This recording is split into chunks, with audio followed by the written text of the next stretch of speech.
I watched the movie last night. I started it, and I have to say I had to watch it this morning, the second half, because the sun had to be up.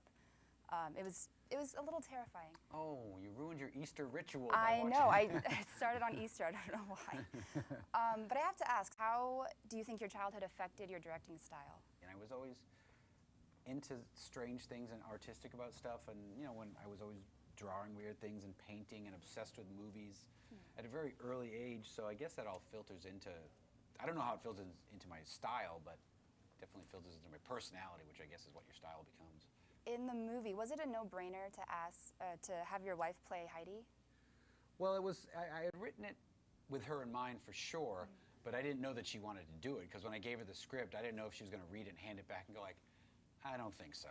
Because, it's not a done deal that she's going to do it. She might not want to do it. She doesn't just do everything for the hell of it.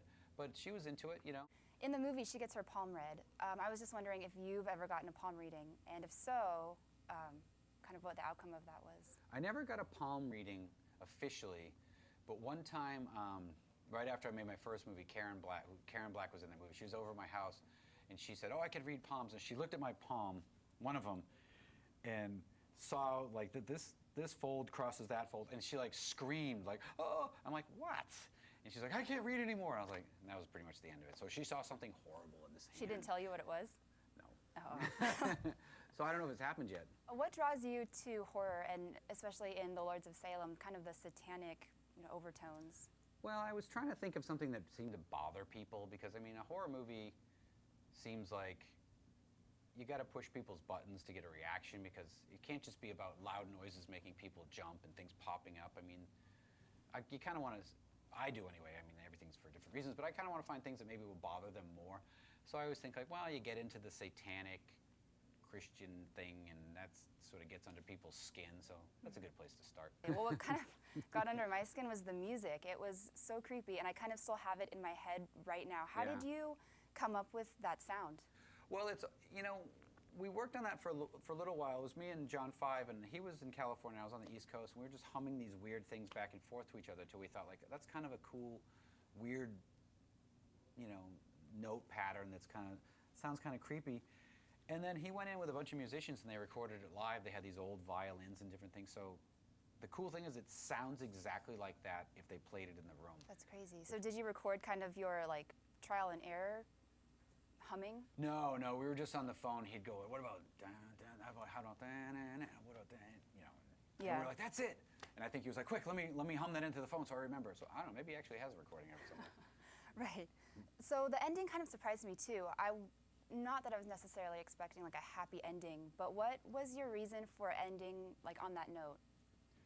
I wanted everybody to leave the theater feeling bad, because I feel like, and I don't mean that in a sarcastic way, but I think the movies, the reason is the movies that have really affected me as a kid that I remember watching always seem to end that way.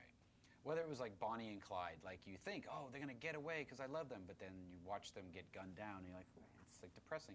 Or there was this movie called Charlie with Cliff Robertson that I really liked as a kid, and it's about a mentally handicapped guy who they give this experimental drug to, and he becomes super smart, but then it wears off and he goes right back to his life. And those movies would always affect me as a kid because they never would end happy. They would always end as a downer, I guess, like more realistically. So my natural inclination is to end things on a downer. Because like, especially after you go through that whole movie, if you want people to walk out like, God, man. Because I think everybody always secretly thinks Hollywood's going to protect them and they're going to get a happy ending, so they'll be happy on the drive home when they go through the food court or whatever, but I didn't want to do that. What was the overall reaction the first time you screened this film? Well, the first time I screened it, let's see, everybody just seemed shocked, and that was to the producers, because I don't think it was what they were expecting at all, even though they should have known exactly what to expect.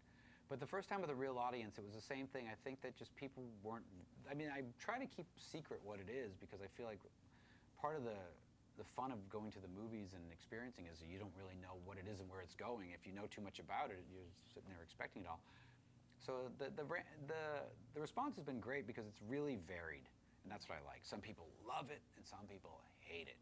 But nobody seems in the middle, so that's good. Yeah, I think that's a sign of a good film, definitely. It's a sign of, it's just a sign of good something, because you never know. Because sometimes, someone saying something's okay is the worst response you can get. I think.